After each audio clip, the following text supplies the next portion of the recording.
5 വർഷം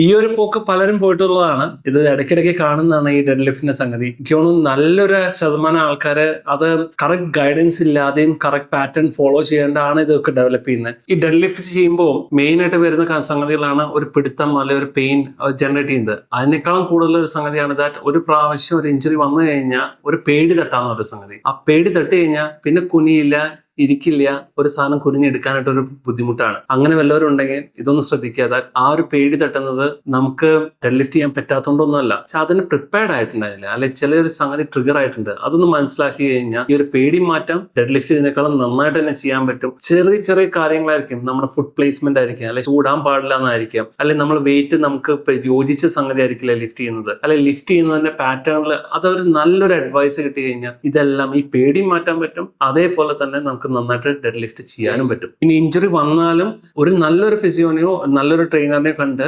ഫിസിയോനെ ബേസിക്കലി കണ്ട് ആ ഇഞ്ചുറിന്റെ സിംറ്റംസിനൊന്ന് മാറ്റിയതിനു ശേഷം തിരിച്ച് ഡെഡ് ലിഫ്റ്റിലോട്ട് പോകുന്നതല്ലേ ചാലഞ്ച്. അത് അവോയ്ഡ് ചെയ്ത് എത്ര നാൾ അവോയ്ഡ് ചെയ്ത് നടക്കും? ഡെഡ് ലിഫ്റ്റ് അത്യാവശ്യം തന്നെയാണ്. കാരണം നമ്മുടെ ബോഡിക്ക് ആ ഒരു കോർ മസിൽസിനെ ലിഫ്റ്റ് ചെയ്ത് അല്ലെങ്കിൽ സ്ട്രെങ്തൻ ചെയ്ത് വളരെ ഇമ്പോർട്ടന്റ് ആണ് for a functional movement. Injury ഇല്ലാതെ ഒരു ഫങ്ഷണൽ മൂവ്മെന്റ്സിന് നല്ല ഇമ്പോർട്ടൻസ് തന്നെയാണ് ഡെഡ് ലിഫ്റ്റും കാര്യങ്ങളൊക്കെ ആഡ് ഓൺ ചെയ്യുമ്പോൾ. അത് ഇഗ്നോർ ചെയ്യരുത്. ഡെഫിനറ്റ്ലി അഡ്വൈസ് എടുക്കുക.